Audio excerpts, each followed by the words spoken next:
다니엘서 1장 8절, 9절 같이 읽겠습니다. 시작. 다니엘은 뜻을 정하여, 다시요. 다니엘서 1장 8절로 9절입니다. 1231조 시작. 다니엘은 뜻을 정하여 왕의 음식과 그가 마시는 포도주로 자기를 더럽히지 아니하리라 하고 자기를 더럽히지 아니하도록 환관장에게 고하니 하나님이 다니엘로 하여금 환관장에게 은혜와 긍휼을 얻게 하신지라. 이번 시간은 영적 성장의 유형이라는 제목으로 말씀을 드리길 원합니다. 영적 성장은 한 가지 방식으로만 이루어지지 않습니다. 크게 압축해서 한 세 가지로 요약해 보겠습니다. 꾸준하게 성장한 다니엘, 실패를 통해서 성장한 베드로, 자신과의 싸움에서 성장한 디모데, 이렇게 세 인물을 요약해서 말씀을 살펴보길 원합니다. 먼저 꾸준하게 성장한 다니엘. 이스라엘의 성전이 무너지고 나라가 망하고 왕도 백성들도 바벨론에 잡혀갔을 때 왕족인 다니엘도 함께 잡혀갔습니다. 이 바벨론의 포로 정책은 바벨론 문화에 동화된 인재들을 등용하는 것입니다. 그래야 이 정복한 나라를 다스리기가 쉬우니까요. 두 번째는 뭐냐면 특별한 음식을 배정을 합니다. 그것은 우상에게 드려졌던 제물을 먹는 거예요. 이것은 하나님의 백성에게 있을 수 없는 일이죠. 그러면 다니엘은 이 만왕의 왕이신 하나님과 이방인의 왕 사이에서 하나를 선택해야 됐습니다. 우리 같으면 어떻게 할 수 있을까요? 정말 곤란한 일 아닙니까? 둘 중에 하나를 선택할 수밖에 없는 그런 지경에 이르렀을 때 어떻게 했을까? 세 번째, 계명을 했습니다. 자신의 이름으로 살아가지 못했습니다. 이것은 단순히 이름이 바뀌어졌다는 의미가 아니라 유대 방식을 버리고 바벨론 방식으로 살아가라는 의미예요. 이게 굉장히 중요한 것입니다. 자기 이름으로 살아가지를 못하고 이방인 이름으로 살아가려고 하는 건 유대 방식을 버리고 실제로 말하면 믿음의 방식을 버리고 세상 방식으로 살아가라고 하는 요구예요. 이런 가운데서 다니엘이 믿음을 지켜간 것입니다. 저는 신앙생활은 두 복으로 결정난다고 믿습니다. 하나는 굴복할 것이냐, 하나는 극복할 것이냐. 굴복하면 무너지는 거고 극복하면 성장하고 승리하는 것입니다. 중간지대는 없습니다. 굴복할 것이냐, 극복할 것이냐. 모르드게가 이 왕의 신상에게 뭡니까? 하만에게 절하지도 않고 일어서지도 아니하니라. 다 절해야 돼요. 안 하면 굉장히 위험을 당하죠. 그것처럼 이 그리스도인들은 어떤 경우도 세상이 요구하는 건 뭐냐면 세상 방식을 따르라 이거죠. 그런데 로마서 12장 1, 2절에서 하신 말씀은 세상 방식을 따르지 말라고 말씀하고 있지 않습니까? 우리는 두 방식 중에 하나를 결정해야 할 것입니다. 다니엘이 꾸준한 성장을 이룰 수 있었던 비결은 무엇일까? 첫 번째는 견고한 영적인 기초가 있었다 하는 뜻입니다. 기초가 든든해야 돼요. 일본에 지진이 많이 나지 않습니까? 서양의 유명한 건축가가 지하실 공사만 하는데 거의 4년 이상인가를 걸렸대요. 그런데 일본에 대지진이 일어났을 때 그 건물만 안 무너졌다고요. 지하실 몇 층 짓는데 몇 년이 걸렸다니까요. 빨리빨리 이룬다고 그것이 좋은 것이 아니에요. 빨리 하면 빨리 무너질 수 있습니다. 잠언에 속히 잡은 산업은 마침내 복이 되지 아니하니라. 빨리 잡으려면 노름하면 빨리 잡죠. 근데 노름해서 돈 모았다는 사람 봤어요? 한 명도 없어요. 노름해서 뭐 이상하게 돈 벌어갖고 돈 모은 사람들 없습니다. 그러니까 고생한 사람들이 돈의 가치를 알아요. 그래서 기초가 굉장히 중요한 겁니다. 더디 가더라도 기초를 탄탄하게 세워주면은 어떠한 상황 가운데서도 흔들리지 않을 것입니다. 그래서 주님께서도 마태복음 7장 24절에 나의 이 말을 듣고 행하는 자는 그 집을 반석 위에 지은 지혜로운 사람과 같으리니. 그래서 우리의 신앙도 단단한 기초 위에, 말씀 위에 지어져야 건강하리라고 믿습니다. 중요한 건 뭐냐면 하나님 앞에 양심을 따라 사는 거예요. 청교도들의 삶의 정신이 뭐냐면 코람데오입니다. 어느 일반 교회 보니까 굉장히 큰 그 교회인데 1층 로비에 코람데오라고 딱 써놨더라. 코람데오. 따라해보세요. 코람데오. 하나님 앞에 산다. 코람데오 뜻이 하나님 앞에 산다는 거예요. 사람은 속일 수 있어요. 사람 모를 수 있습니다. 근데 하나님은 아시잖아요. 이것보다 더 담대한 믿음이 어디 있겠습니까? 그 사람의 양심 여부가 하나님과의 관계와 대인 관계에 지대한 영향을 미칩니다. 그래서 디모데전서 1장 19, 20절에 보면 믿음과 착한 양심을 가져라. 어떤 이들이 이 양심을 버렸고 믿음에 관하여는 파선하였느니라. 그 중에 후메네오와 알렉산더가 있으니. 대표적인 두 사람을 꼽은 거예요. 양심이 무너지면 믿음도 무너집니다. 믿음은 양심이라는 그릇에 담기는 거예요. 그래서 양심이 무너지면 믿음도 함께 무너지는 것이죠. 그래서 디모데전서 1장에서 보면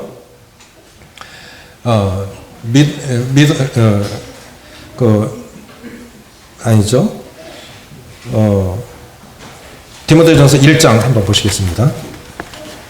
한번 말씀 기억이 안 나요.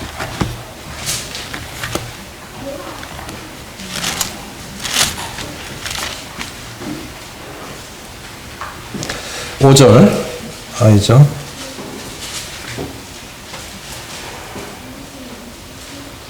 5절 시작. 이 교훈의 목적은 정결한 마음과 선한 양심과 거짓이 없는 믿음에서 나오는 사랑이거늘. 그래서 선한 양심과 거짓 없는 믿음.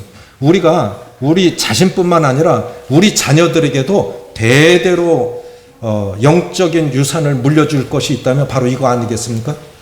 정결한 양심과 거짓 없는 믿음. 이것을 다니엘이 지켜간 것입니다. 그럼 다니엘이 꾸준하게 이렇게 성장할 수 있었던 그게 뭐냐 했을 때 다니엘의 이름의 뜻이 하나님은 재판관이시다라는 뜻입니다. 그러니까 남들이 나를 부를 때 다니엘 그러면 나는 어떻게 살아야지? 부모가 자녀들에게 이름을 붙여줄 때는 부모의 소원을 담아 짓지요. 요나는 비둘기라는 뜻이에요. 좋은 소식을 전해야 됐어요. 그런데 니느웨로 가지 않고 해 뜨는 쪽으로 부름을 받았는데 해제는 다시스 쪽으로 도망가죠. 이름대로 못 산 겁니다. 나중에는 물고기 뱃속에 들어가서 가기는 하지만, 그래서 다니엘은 늘 생각했을 거예요. 난 다니엘이지. 하나님은 심판자이시지. 하나님 앞에 살아야지. 이스라엘을 떠났다고? 다른 사람들이 안 본다고? 하나님은 다 보고 계시잖아. 하나님을 알고 계시잖아. 그렇게 10대 때부터 그렇게 다져온 믿음이었으니까 건강하게 신앙을 키워갈 수 있었다고 생각이 되어집니다. 결국 신앙의 기초가 영적 성장의 여부를 결정합니다. 에베소서 4장 20절에 오직 너희는 그리스도를 그같이 배우지 아니하였으니. 우리가 주님을 배워가는 거 어떻게 배우느냐는 참 중요한 것 같아요. 우리가 성경을 읽어도 방바닥에 배 쭉 깔고 성경을 읽으면 어떻게 되겠어요? 계속 그렇게 읽어지겠죠? 그렇죠? 성경을 물론 우상시할 필요는 없지만 말씀을 얼마나 귀중히 여기느냐, 교회를 얼마나 귀중히 여기느냐, 성도를 얼마나 귀중히 여기느냐, 이 근본을 배워가는 것은 참 중요하다고 생각이 되어집니다. 결국 하나님을 어떻게 배웠느냐의 여부가 신앙의 성패를 결정짓습니다. 아멘이십니까? 신앙을 어떻게 배웠느냐, 그렇게 배운 거예요. 그 사람이 그렇게 살아가는 건 그렇게 배웠기 때문에 그런 거예요. 성공했든 실패했든 그렇게 배웠기 때문에 그렇게 살아가는 것입니다. 다니엘이 이렇게 꾸준하게 성장을 이룰 수 있었던 첫 번째 비결이 뭐라고요? 견고한 영적인 기초가 있었다. 다니엘은 뜻을 정하여 왕이 주는 진미와 포도주로 자기를 더럽히지 아니하리라 하고 자기를 더럽히지 않기를 환관장에게 구하니,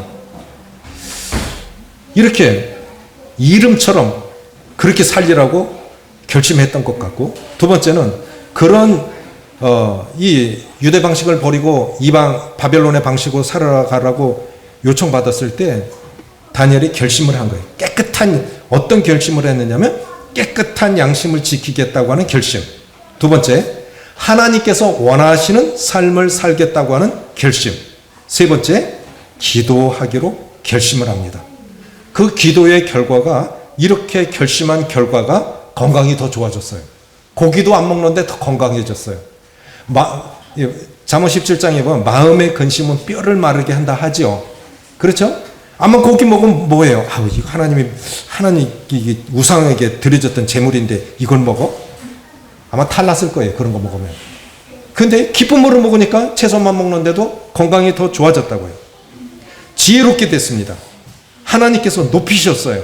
그래서 이 바벨론이 나라가 3번이나 바뀌어요. 왕이 5번 바뀝니다. 보통 장관들 파리목숨이라고 그러죠. 총리도 그렇지 않습니까? 한 정권 안에서 끝까지 가는 총리도 드물어요. 쉽게 바뀌죠. 그런데 총리였단 말이에요. 왕이 5번이나 바뀌고 나라가 3번이나 바뀌는데도 계속 다니엘이 총리로, 그것도 바벨론에서. 이게 우리가, 그러니까 나를 존귀 여기는 자를 내가 존귀 여기고 나를 영화롭게 하는 자를 내가 영화롭게 하리라 하셨잖아요. 주님을 존귀 여기고 주님을 으뜸으로 모시면 주님께서 그 사람을 높이십니다. 믿습니까? 그래서 주님을 으뜸으로 모시면 주님이 그렇게 높이시는 거예요. 봐라, 예수 잘 믿더니 저렇게 되지 않았냐. 그게 본보기가 되어야 되지 않겠습니까?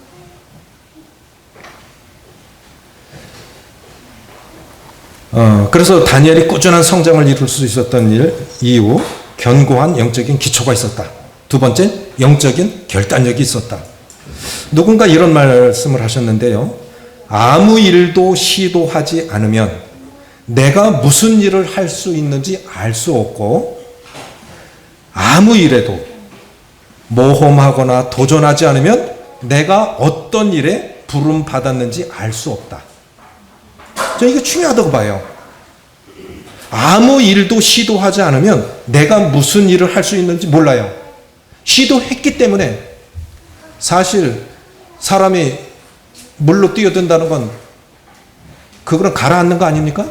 그런데 베드로는 참 모험심이 많았던 사람인데, 베드로의 결단력, 주님 내가 걷겠습니다가 아니에요. 주님 저에게 물 위로 걸어오라고 명령해 보십시오. 그럼 제가 순종하겠습니다. 그렇게 한 거예요. 주님 저에게 물 위로 걸어오라고 명하십시오. 그럼 제가 하겠습니다. 배 밖으로 나가는 모험을 했어요. 인류 역사 가운데 유일하게 물 위를 걸어본 사람 베드로밖에 없습니다. 그렇지 않습니까? 배 밖으로 나가는 모험. 어쩌면 우리는 내가 정한 틀 안에서 살다 보니까 그것만큼밖에 하나님을 경험하지 못합니다. 하나님은 무한하신 하나님이신데, 여전히 무한하신 하나님인데 우리가 정한 틀 안에서만 배 밖으로 나가는 모험을 해보지 않았기 때문에 그래요. 다시 말씀드리면 아무 일도 시도하지 않으면 내가 무슨 일을 할 수 있는지 알 수 없고, 아무 일에도 도전하거나 모험하지 않으면 내가 어떤 일로 부르심을 받았는지 알 수 없습니다. 세 번째는 뭐냐면 꾸준함입니다. 다니엘이 성장할 수 있었던 아주 중요한 요인이 여기 있습니다. 다니엘서 6장 10절입니다. 같이 읽으시겠습니다. 다니엘서 6장 10절. 같이 읽습니다. 시작. 다니엘이 이 조서에 왕의 도장이 찍힌 것을 알고도 자기 집에 돌아가서는 윗방에 올라가 예루살렘으로 향한 창문을 열고 전에 하던 대로 하루에 3번씩 무릎을 꿇고 기도하며 그의 하나님께 감사했더라. 따라해 보십시오. 꾸준함이 능력이다. 아멘이십니까? 그 사람이 무슨 대단해서가 아니라요. 꾸준함이 능력이에요. 습관을 일컬어 제2의 천성이라고 합니다. 그런데 이 습관에서 저 습관으로 바뀌는 가장 안 변하는 것이 사람이고 가장 잘 변하는 것이 또 사람이에요. 그렇죠? 굉장히 관계가 좋았는데 그냥 어느 날 순간 확 바뀌어져 갖고 이상한 사람이 됐어. 또 좋은 쪽으로는 또 되게 안 바뀌어. 우리 그렇잖아요? 잘 안 바뀌죠? 습관을 일컬어 제2의 천성이라고 하는데 1만 시간의 법칙이라고 있어요. 한 습관에서 이 습관에서 저 습관으로 바뀌는데 1만 시간이 필요하다는 겁니다. 1만 시간이 어느 정도냐? 하루에 3시간씩 연습하면 10년이 걸립니다. 하루에 5시간씩 연습하면 5년이 걸립니다. 하루에 10시간씩 연습하면 3년이 걸려요. 그래야 습관이 바뀐다는 거예요. 그러면 우리가 하나님 없이 살던 사람들이 이렇게 경건한 습관으로 하나님이 원하시는 그런 모습으로 살아가려면 부단한 노력이 필요한 겁니다. 꾸준하게 노력해야 필요한 거예요. 어느 순간 그렇게 해보면 어느 순간 바뀌었어요. 제가 한 20년 전에 성경 12독 하기로 결심을 했습니다. 너무 힘들더라고요. 하루에 60쪽씩 읽어야 돼요. 해보니까 돼요. 지금도 하고 있습니다. 눈이 아파서 이제 못하니까요. 듣는 거로 하고, 듣는 거로 하면 돼요. 드라마 성경 있죠? 성우들이 하니까 뭐 아주 실감나요. 좋아요. 연세 드신 분들은 드라마 성경 들으시면 돼요. 좋다고요. 말씀을 가까이 하면 할수록 하나님의 임재를 더 가까이서 경험할 수 있습니다. 다니엘이 이 조서에 다리오 왕이 다른 대상에게 기도하면 사자굴에 집어넣는다는 조서를 내렸는데 그 조서를 읽고도 올라가서 윗방에 올라가서 예루살렘을 향해서 열린 창에서 기도를 합니다. 그런데 다니엘의 기도가 근거가 있어요. 예루살렘을 향해서 열어놨죠? 왜 그랬을까요? 솔로몬이 성전을 짓고 봉헌 기도 속에 이게 들어있습니다. 하나님, 내가 이 성전을 지었는데 이 백성이 범죄해서 이방인에게 잡혀갔을 때 내가 지은 이 전을 향하여 기도하거든 하나님 들어주십시오. 봉헌 기도 속에 들어있다고요. 그 근거를 우리는 기도를 할 때 성경을 근거로 기도하셔야 돼요. 그래서 성경을 많이 외우시면 좋습니다. 기도하실 때 성경을 외워서 암송해서 그 기도를 약속으로 붙잡고 기도하시면 하나님 정말 좋아하시죠. 기도의 능력은 말씀을 붙잡고 기도하셔야 돼요. 그래서 그 솔로몬 성전 봉헌 기도를 근거로 해서 기도한 거예요. 그리고 전에 하던 대로, 이게 오늘 처음 기도한 게 아닙니다. 내 살자고 지금까지 했던 기도를 안 해? 해야지. 문 열고 다른 말로 하면 나 잡아가라는 뜻 아니겠습니까? 나 잡아라. 이만큼 살았으니까 80이에요. 10대부터 영적인 기초가 견고했기 때문에 80까지 변함이 없어요. 그러니까 그 하나님이 다니엘이 하나님으로 드러나셔야 이방인들도 하나님이 어떤 분이신지를 알 거 아닙니까? 네가 섬기던 네 하나님. 이렇게 나중에 왕이 고백하는 것처럼 다니엘이 포로로 잡혀왔을 때가 10대입니다. 다니엘서 9장에 들어가면 다니엘이 이제 예레미야서를 읽다가 서책으로 말미암아 이스라엘 백성들이 예루살렘의 황무함이 70년이면 마치리라 하는 말씀을 깨닫고 올해가 70년인데 때가 됐잖아. 그럼 기도해야지. 우리가 돌아갈 때가 됐잖아. 그럼 기도해야지. 그런데 기도했는데요. 다니엘이 잘못한 게 뭐 있어요? 왕이 잘못했고 조상들이 잘못했고 부모들이 잘못한 거지. 그렇지 않습니까? 10대 때 잡혀왔어요. 그런데 다니엘의 기도 속에 보면 다니엘이 조상들의 죄를 소급해서 올라가요. 내가 잘못했습니다. 우리 조상들이 잘못했습니다. 이렇게 회개하면서 금식하며 기도합니다. 성경에 보면 주님께서 성경에 약속했을지라도 그럴지라도 구하라고 하셨어요. 그럴지라도 구하라고. 그래서 하나님이 돌려보내신 것입니다.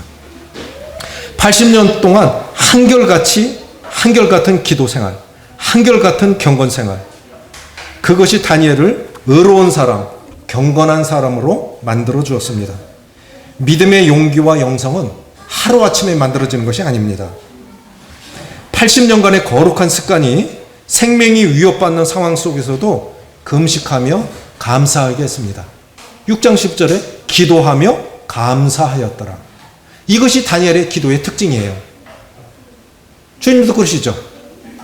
6월절 기도, 6월절 음식을 드실 때도 그렇고, 또 베다니 나사로 굴 앞에서도 감사했습니다. 그래서 기도 속에서 늘 감사하십시오. 감사가 기적을 가져옵니다. 시편 50편 보시겠습니다.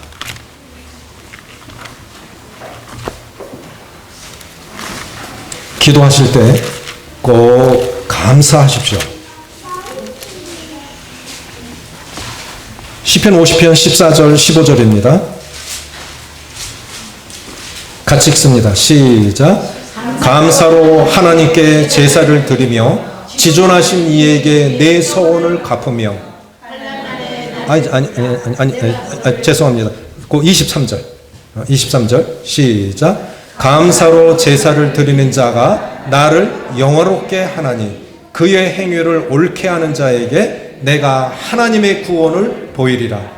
감사로 제사를 드리는 자가 하나님을 영화롭게 한다. 그럼 하나님을 영화롭게 하는 건 무엇입니까? 감사하시는 거예요. 의지적으로라도 감사하십시오. 그러면 실제로 감사가 됩니다. 그 하나님이 기뻐하시는 거예요.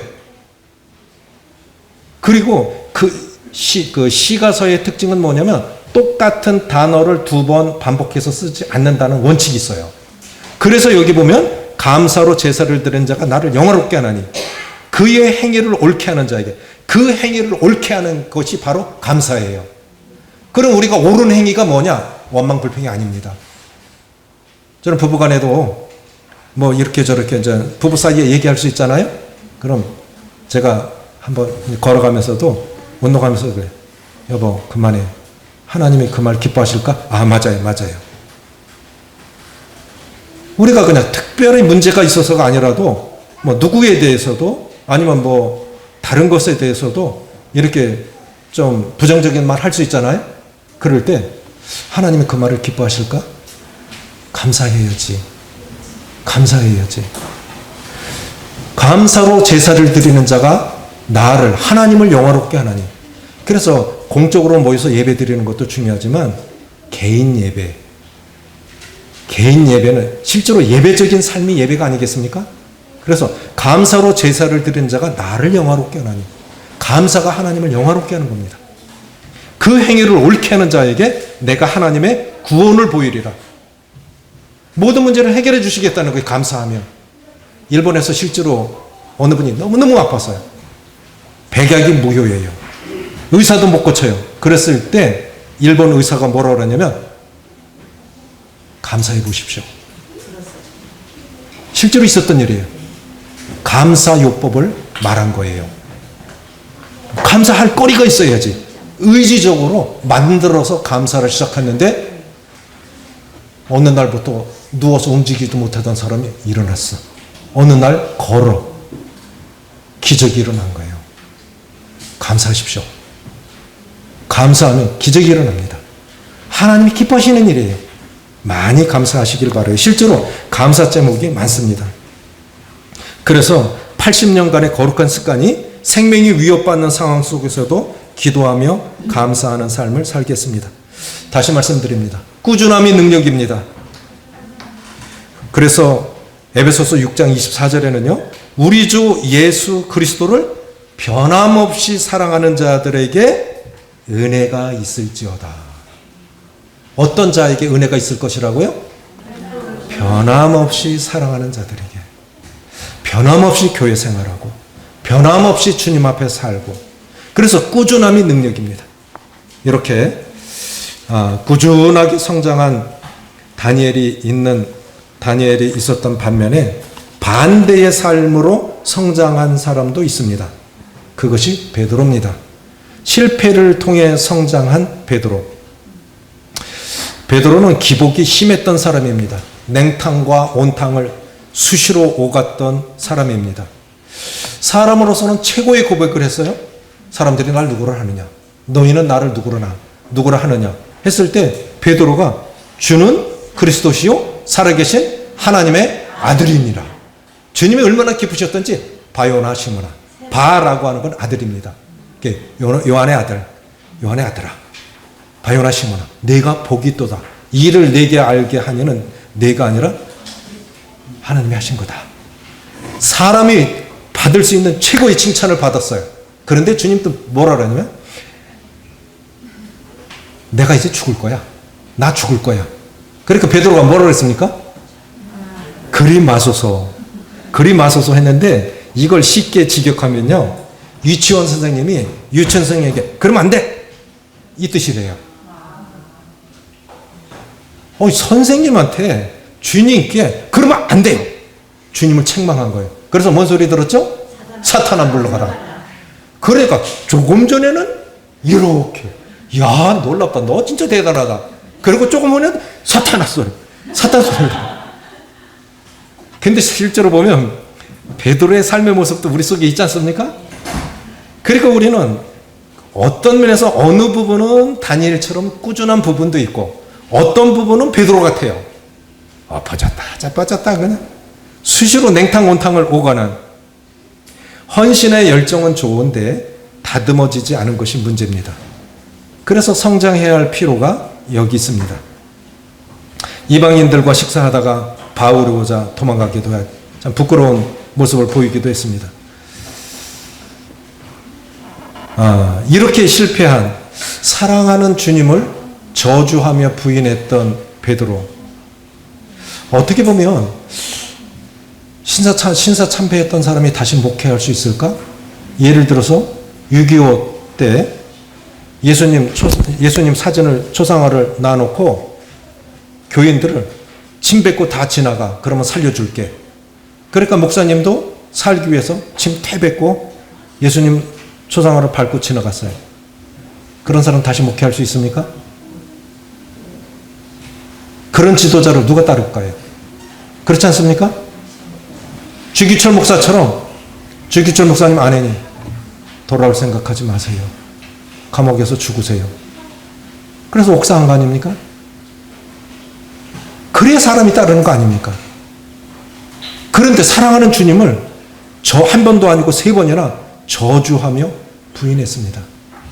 간증이 무너진 거예요. 그런데 사람들은 날개 부러진 새는 더 이상 날지 못하리라고 생각했겠지만 주님은 그 날개 부러진 새를 더 높이 날게 하셨어요. 이것이 하나님의 은혜입니다. 하나님의 은혜가 더 높이 날게 하신 거예요. 우리가 잘못하지만 부끄럽지만 그럼에도 불구하고 오늘을 살아가게 하시고 여전히 하나님 앞에 기대를 갖고 살아가게 하시는 것은 하나님의 은혜 때문이에요. 그래서 베드로후서 3장 18절에 오직 예수 그리스도의 은혜와 저를 아는 지식에서 자라가라. 그래 하나님의 은혜를 아는 것이 얼마나 중요한 것입니까? 도종환 문재인 정권 때인 거예요? 도종환 시인 아시죠? 도종환 시인이 이런 시를 지었습니다. 흔들리며 피는 꽃인데요. 흔들리지 않고 피는 꽃이 어디 있으랴. 이 세상 그 어떤 아름다운 꽃들도 다 흔들리면서 피었나니 흔들리면서 줄기를 곧게 세웠나니 흔들리지 않고 가는 사랑이 어디 있으랴. 흔들리지 않고 피는 꽃이 어디 있을까요? 자기는 똑바로 간다고 생각하지만 차 뒤에 따라가 보면요. 앞에 가는 차가 술 먹지 않아도 똑바로 가는 차는 없어요. 조금씩은 흔들립니다. 그렇죠? 초보자는 볼 거 없고 초보자는 옆에 탄 사람도 불안하고 뒤에 탄 사람 같으면 신고할 거예요. 근데 자기는 똑바로 가고 있다고 믿어요. 그렇죠? 우리 초보 때 다 그랬죠? 자기는 바로 가고 있어. 근데 뒤에서 보면은 흔들리지 않고 가는 꽃이 흔들리지 않고 피는 꽃이 어디 있어요? 우리도 다 그렇게 왔다고요. 그런데 주님께서 이 베드로가 주님을 3번 부인했으니까 주님께서 그 수치심을 없애주시기 위해서 요한복음 21장에 보면 주님이 3번 다시 물으시죠. 내가 나를 사랑하느냐? 아가페로 물으신 거예요. 그런데 베드로는 필로에로 대답해요. 우정으로. 주님, 제가 주님 좋아해요. 그것도 큰 소리로 했겠어요? 그냥 기어 들어가는 목소리로. 그래, 내 어린 양을 먹이라. 너 나 사랑해? 제가 주님 좋아하는 거 주님 아시잖아요. 3번째는 말할 자신도 없어. 그냥 기어 들어간 소리. 주님 다 아시잖아요. 그런 베드로를 보세요. 인간이 하나님을 믿는 건 당연한 겁니다. 맞습니까? 인간이 하나님을 믿는 것은 100% 당연해요. 그런데 하나님이 이렇게 3번이나 저주한 베드로를 믿어주신 거예요. 그래서 내 양을 먹이라. 내 어린 양을 치라. 3번이나 말씀하시잖아요. 내 양을 먹이라고. 주님의 양을 먹이라고. 우리를 믿어주시는 주님. 그거 힘입어서 오늘을 살아가는 것입니다. 부족하고 연약하지만 하나님이 나를 믿어주시는 거예요. 사람의 믿음은 오래 못 가요. 무시하는 건 아니지만 사람은 그렇게 믿을 대상이 못 됩니다. 끝까지 사랑할 대상이지 믿을 대상이 못 돼요. 그런데 하나님이 우리를 믿어주신 거예요. 부족하고 연약하지만 그것이 오늘을 살아가야 할 이유고 사명을 감당해야 할 이유라고 생각이 되어집니다. 다시 일어서게 하는 힘, 하나님의 은혜에 있습니다. 창세기 48장 15절에 보면 야곱이 자녀들을 축복할 때 이런 고백을 해요.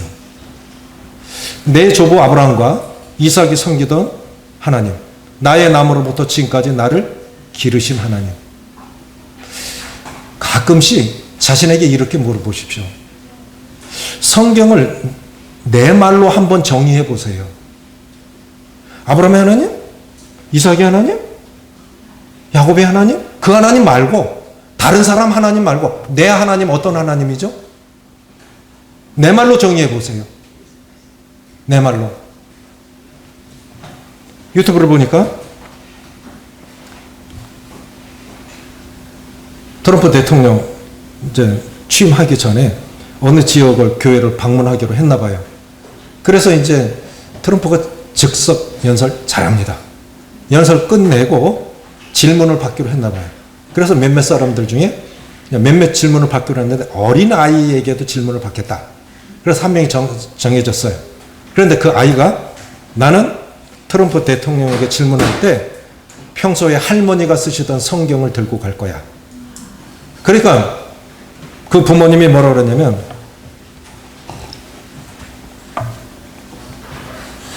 네 말로 질문을 해. 정직해야 돼. 네 말로 질문을 해야 돼. 한 달 동안 고민을 한 거예요. 부모도 얘가 대통령에게 이제 조금 전 대통령 될 건데 무슨 질문을 하려나 하고 굉장히 궁금했던 거예요. 얘 차례가 왔어. 할머니 쓰시던 성경을 끼고 질문을 한 겁니다. 트럼프, 당신에게 있어서 성경은 뭐요? 이게 애가 할 질문입니까? 근데 우리 자신에게 물어봐요. 다른 사람들이 내게도 물어볼 수 있는 말이에요. 당신이 믿는 하나님 뭐요? 당신이 믿는 하나님이 어떤 분이신지 당신 말로 답해 보시오. 물을 수 있는 말 아닙니까? 굉장히 중요한 말이에요. 그래서 자주자주 성경을 내 언어로 바꿔보시라고요.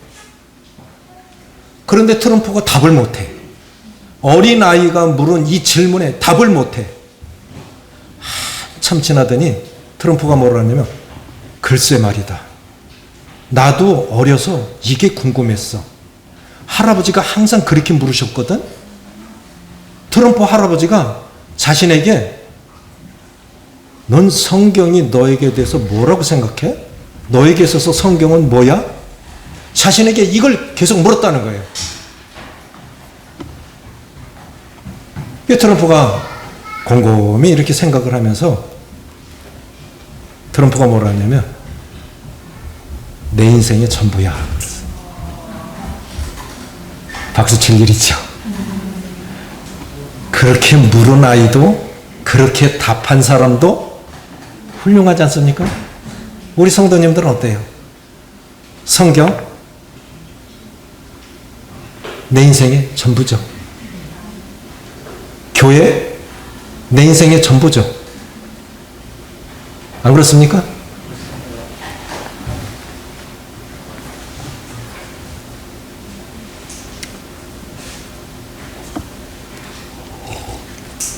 제가 30년간 사역을 하고 팀을 하면서 성도들에게 선물을 하나씩 돌렸어요. 둘째 딸이 선물 포장 잘 해가지고 라벨까지 붙였어요. 라벨에 3문장을 넣었어요. 뭐라고 썼냐면 여러분과 함께한 시간이 내 인생이 되었습니다. 30년이니까 34살에 부르심을 받아서 30년 동안 함께 했으니까 내 인생이 고스란히 교회 속에 녹아있는 거 아닙니까? 여러분과 함께한 시간이 제 인생이 되었습니다. 감사했습니다. 행복했습니다. 감사합니다. 이렇게 3문장으로 선물을 돌렸어요. 우리 영동포교회 성도님들은 교회를 어떻게 생각하십니까? 내 인생이 녹아있는, 내 삶이 녹아있는 곳이 교회 아닙니까? 내 자녀들도 이곳에서 자라서, 물론 출가하는 사람도 있겠지만 이곳에서 자라면서 계속 믿음을 이어가야 할 것이 아닙니까? 그래서 한 번씩 교회는 나에게 무엇인가? 성경은 나에게 무엇인가? 내 하나님은 어떤 하나님인가? 그렇게 내 말로 정의해 보십시오. 저는 하나님을 어떻게 정의했냐면 2번째 기회의 하나님으로 정의했어요. 잘못 살 때 많았습니다. 그런데 이렇게 베드로에게 날개 부러진 새는 더 이상 날지 못하리라고 생각했는데 하나님은 더 높이 날게 하셨어요. 삼손의 머리카락이 다시 자라기 시작하니라. 그래서 삼손이 죽을 때 죽인 자가 살았을 때 죽인 자보다 더 많았다고 했죠. 삼손이 어디 묻혔냐면 소라와 에소다올 사이에 묻혔습니다. 이 두 지명이 왜 중요하냐? 삼손의 초기 사역지예요. 그는 실패한 게 아닙니다. 비록 2눈이 뽑히고 간익을 이뤘지만 실패한 사사가 아니에요. 엘리야도 그렇지 않습니까? 요나에게 2번째 말씀하시니라. 그래서 저는 하나님을 2번째 기회의 하나님이라고 정의합니다. 그러나 그것이 죄를 짓는 수단이어서는 안 돼요. 자, 이렇게 실패를 통해서 성장한 베드로, 꾸준하게 성장했던 다니엘, 실패를 통해서 성장했던 베드로. 자, 이제 3번째, 자신과의 싸움에서 성장한 디모데. 디모데전서 6장 11, 12절 보시겠습니다. 같이 읽습니다. 신약성경 342쪽 11, 12절 시작. 오직 너 하나님의 사람아 이것들을 피하고 의와 경건과 믿음과 사랑과 인내와 온유를 따르며 믿음의 선한 싸움을 싸우라. 영생을 취하라. 이를 위하여 네가 부르심을 받았고 많은 증인 앞에서 선한 증언을 하였도다. 하나님의 사람으로 자라가는 데 있어서 가장 큰 장애물은 자기 자신입니다. 올림픽에 출전했던 선수들이 자주 하는 말이 있죠. 오직 자기 자신과의 싸움입니다. 나를 이길 수 있으면 승리할 수 있을 겁니다. 성장하고 성숙하는 데 있어서 가장 큰 장애물은 자기 자신입니다. 사역의 문제는, 진정한 사역의 문제, 진정한 신앙의 문제는 일이 아닌 인격의 문제입니다. 하나님 앞에서 어떤 사람이 되어가느냐의 문제가 참 중요한 것이죠. 그것이 하나님의 사람으로서의 성장 여부를 결정합니다. 일이 중요하지 않다고 하는 것이 아니라 그 일을 하고 있는 사람의 됨됨이가 중요한 것입니다. 일보다 그 사람의 됨됨이가 더 중요한 것이죠. 왜 자기 자신과 싸워야 할까요? 자기 자신과 싸워야 할 내용은 무엇이었습니까? 10절에 보면 돈을 사랑하지 말고 재물에 대한 유혹. 하나님은 우리의 필요를 아십니다. 그래서 필요 이상을 구하지 말고 거기서 지나치는 것은 다 욕심이에요. 돈을 사랑함이 일만하게 뿌리가 되나니. 그런데 이 돈이 마력이 있어요. 마태복음 6장 33절에 보면 너희는 먼저 그의 나라와 그의 의를 구하라. 그리하면 이 모든 것을 너에게 더하시리라. 조건적인 복이죠. 우선순위. 먼저 그의 나라와 하나님의 나라가 확정되는데 그의 나라와 그의 의를 구하라. 그리하면 이렇게 조건을 걸은 거예요. 그렇게 하면 너희 필요는 내가 채울게. 머슴 아십니까? 머슴들이 일하면서 점심을 주인이 갖고 올래나 안 갖고 올래나 그거 걱정하면서 일하겠어요? 머슴은 일만 하면 돼요. 그럼 주인이 밥 갖다 주죠. 우리 열심히 살기만 하면 됩니다. 필요 이상을 구하고 재물에 욕심을 낼 때 믿음이 무너지기 시작합니다. 많은 경우에 돈 욕심 내서 믿음에서 떠난 분들 많아요. 또 하나, 덕과 덕 사이에서 하나를 결정하려면 덕과 덕 사이에서 무엇인가를 선택해야 하는 순간이 온다면 덕을 택하십시오. 나머지 건 주님 채우십니다. 주님 약속이에요. 덕과 덕 사이에서 하나를 선택해야 하는 순간이 온다면 덕을 택하시길 바랍니다. 아까도 말씀드렸지만 빌립보서 4장 19절에 나의 하나님이 그리스도 예수 안에서 영광 가운데 그 풍성한 대로 너희 모든 쓸 것을 채우시리라. 아멘이십니까? 주님이 채우십니다. 어떤 경우에요? 주님이 불어보시면 사람이 아무리 노력해도 안 돼요. 저는 하나님을 가장 많이 경험하는 사람들이 아마 농사 짓는 사람들이 아닐까? 우리가 아무리 노력을 해도 그 노력 위에 하나님의 은혜가 덧입혀져야 됩니다. 수박 농사를 잘 지신 장로님이 계세요. 그분이 농사 지은 것이 신세계 백화점으로 전령 들어갑니다. 그런데 홍수가 나버렸어요. 수박은 물에 잠기면 바로 골아버려요. 수박 농사 지면 1억 2억이에요. 우리가 아무리 노력하면 어떻게 됩니까? 과수원하시는 형제님 있어요. 4월 달에 자두꽃이 피었어요. 냉해를 입었어요. 꽃들이 다 얼어버린 거예요. 1년 농사 끝난 거죠? 우리가 아무리 노력을 해도 그 위에 하나님의 은혜가 덧입혀지지 않으면 아무것도 안 됩니다. 그래서 너무 욕심내지 마시고 먼저는 그의 나라와 그의 의를 구하시면 나머지는 주님이 다 채우실 것입니다. 그래서 재물에 대한 이 디모데가 젊은 디모데가 자신과 싸웠어야 했을 것은 재물에 대한 유혹. 두 번째, 도덕적 유혹. 디모데 후서 2장 20절로 22절에 또한 내가 청년의 정욕을 피하고 주를 깨끗한 마음으로 부르는 자들과 함께 의와 믿음과 사랑과 화평을 쫓으라. 하나님께 쓰임받는 비결은 그릇의 크기나 재질에 있지 않습니다. 거룩의 여부에 달려 있습니다.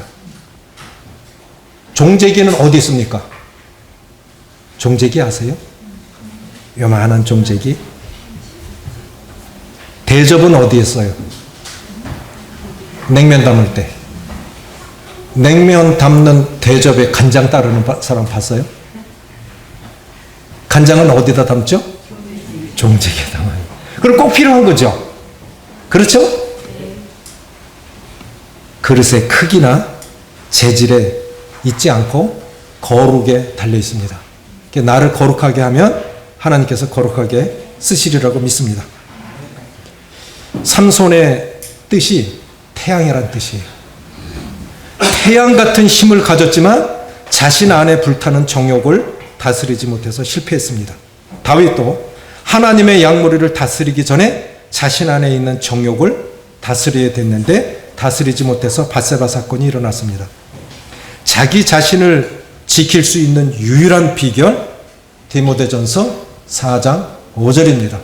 하나님의 말씀과 기도로 거룩하여지니라. 나를 지킬 수 있는 건 내가 아니에요. 하나님의 말씀이 나를 지키십니다. 나를 보호하십니다.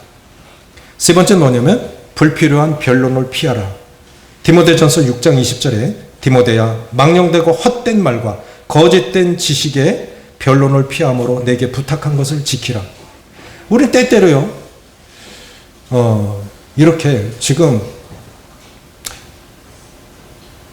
교회에서 정치 얘기하면 안 됩니다. 전 정치 얘기하는 게 아닙니다. 서로의 생각, 정치 이념이나 성향은 갖고 있되 주장하지 마십시오. 사람은 끊임없이 나뉘고 성령은 끊임없이 하나 되게 하시는 분이십니다. 생각은 다르고 성향이 다르고 할지라도 다른 거지 틀린 게 아니에요. 다 애국자들이고 다 국민들입니다. 서로 존중하시고 주장하지는 마십시오. 그게 변론이 됩니다. 하나님이 기뻐하시지 않아요. 그리고 주장하다 보면 상대방 마음이 상해요. 그 믿음을 무너뜨리는 거예요. 그래서 조심하셔야 됩니다. 변론은 우리에게 아무 유익을 주지 못합니다. 변론의 결과는 다툼입니다. 그래서 변론하지 마십시오. 내가 옳다는 것을 증명했다고 해서 이긴 게 아닙니다. 변명하지 마라. 때가 되면 주님이 다 드러내신다. 아멘이십니까? 세울 사람 세우시고 무너뜨릴 사람 무너뜨리시고 다 하나님이 하시니까 우주 만물을 창조하시고 경영하시는 하나님을 믿읍시다. 우리가 누구를 뽑고 누구를 세우고가 아니라 하나님이 경영하여 주시기를. 그러면 가장 정직하고 가장 아름답게 이끌어가지 않겠습니까? 권세는 하나님이 내시는 거잖아요. 누가 되든. 그렇지 않습니까?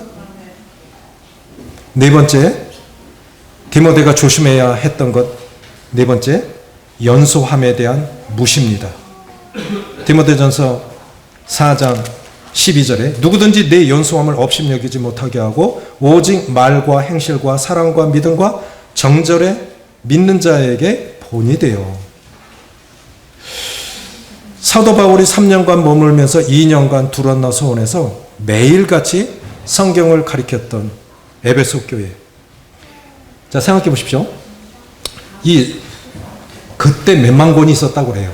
그런 도서관을 빌려서 하루에 몇 시간씩 말씀을, 우리는 보통 주일날 1년 50주죠.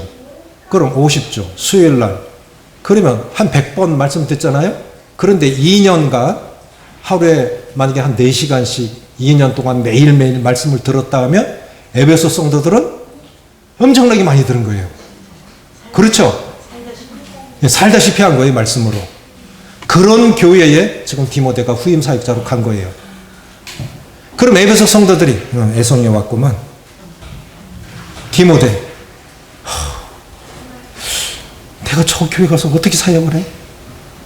그럼 디모데가 지금 자신과 싸움에서 이겨야 할 것이 뭐냐면 업신여기지 못하게 너 자신을, 너의 진보를 나타내라. 우리 속담에 동네 송아지 커서도 송아지라 한다 했어요. 내 주일학교 때 아이였던 그 아이가 만약에 후임 사역자로 세워졌다. 어른은 어떻게 알겠습니까? 내가 네 주일학교 선생님이었는데? 그러면 형제가 나이는 젊지만 아는 게 많고 배울 게 많아. 나이는 젊지만 훌륭해. 그렇게 스스로가 그렇게 만들어 가야 된다는 거예요. 인정해 줘서가 아니라 스스로 인정받아야 된다는 것입니다. 내 연소함을 무시하지 못하도록 너의 영적인 진보를 나타내라. 그게 맞는 것입니다.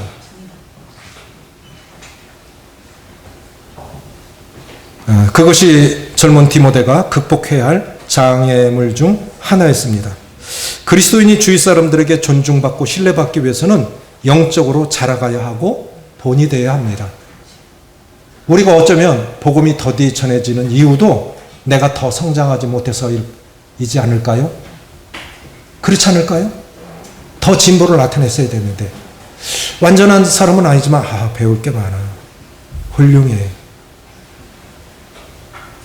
입으로만이 아니라 삶으로 그렇게 나타내려면 내 영적 결단을 해야 되지 않겠나.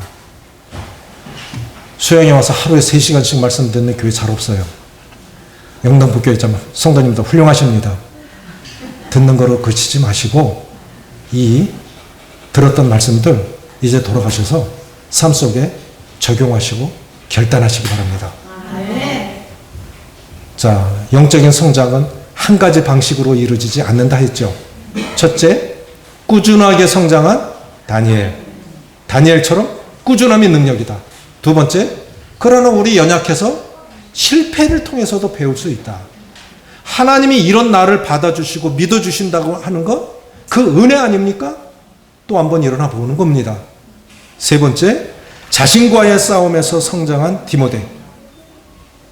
사람의 문제가 아니고 상황이 아닙니다. 나 자신과 싸워서 이기시려면 나를 복종시키는 훈련이 필요하다고 믿습니다.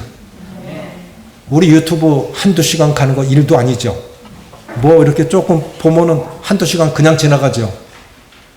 성경 1년에 몇 번 읽으세요?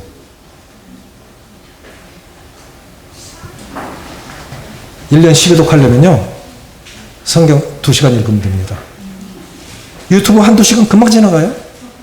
그거는 유튜브는 하는데 성경은 못 봐. 일독하기도 힘들어. 맨날 마태복음 읽다가 낳고 낳다가 끝나. 창세기 시작해서 죽고 죽다 끝나. 저는 이렇게 생각해요. 모세가 호렙산에서 산꼭대기에 올라가서 하나님과 대면하고 내려왔을 때 모세 얼굴에 광채가 났습니다. 자신은 몰라. 근데 다른 사람들이 보니까 광채가 나. 그래서 수건으로 가리웠다 했죠. 하나님과 함께한 시간만큼 닮아갑니다. 하나님과 함께한 시간만큼. 그게 능력이에요. 하나님과 함께한 시간을 많이 보내시고 꼭 기도 시간을 그렇게 많이 하라는 말씀은 아니지만 하나님과 시간을 많이 보내십시오. 그만큼 닮아가실 것입니다.